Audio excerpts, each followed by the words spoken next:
दुलाराय बर' फरायसा आफादनि मिशन होम रेस्किउ एंड रिस्टोर हाबाफारिया दिनै जोबनानै थांबाय।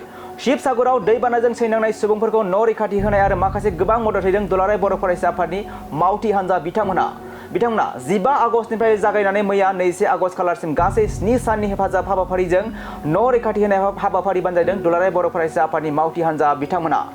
बिथांमोननि बेफोरबायदि बाख्नायजाथाव आरो मोजां हाबाफारिखौ नुनानै दैबानाजों सैनांनाय सुबुंफोरा गोजोननाय आरो साबायखर बावनायखौबो जों बे समाव नुनो मोन्दों।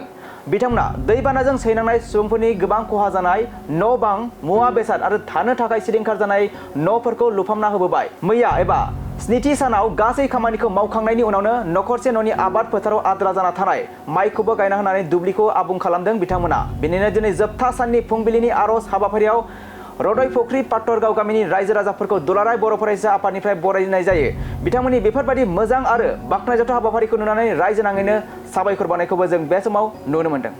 जोङो दिनै दुलाराय बर' फरायसा आफादनि जे मिशन होम रेस्किउ एंड रेस्टोरनि हाबाफारिनि गेजेराव जोङो मैया न' फोसाबनाय खामानिफोरखौ जोङो फोजोबबाय आरो दिनै जोङो जाय न'खरावहाय फरायसाफोर दंमोन जों एफा एनै बिथांमोननो खाथा कलम pencil box tiffin box water bottle बेबादि जों माखासेनो मोनहोफैबाय आरो नैबे फरजाबस्ति गामियाव जों दा फैदों आरो एसे आगोलाव जों माजगाव गामियाव होबोबाय।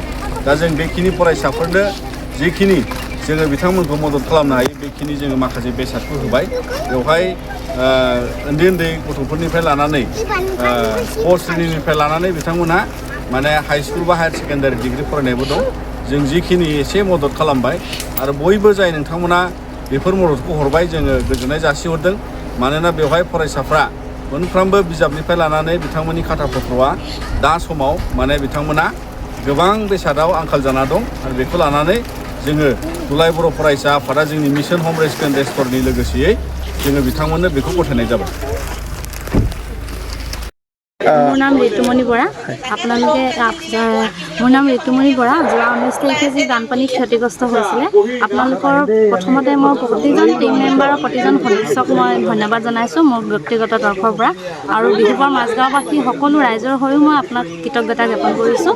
আৰু আমাৰ যি ঘৰৰ অৱস্থা যি দুৰৱস্থা হৈছিলে 10-15 ঘৰ মানুহক আপোনালোকে যথেষ্টভাৱে আপোনালোকৰ মানে সামৰ্থ্য অনুযায়ী যিমান পাৰে শ্ৰমদান আপোনালোকে কৰিলে সহায় কৰিলে তাৰ কাৰণেও ধন্যবাদ।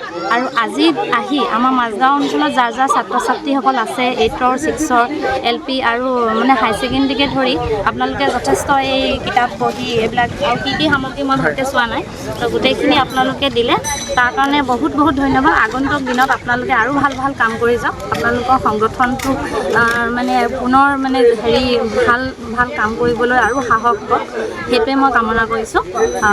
বহুত ধন্যবাদ।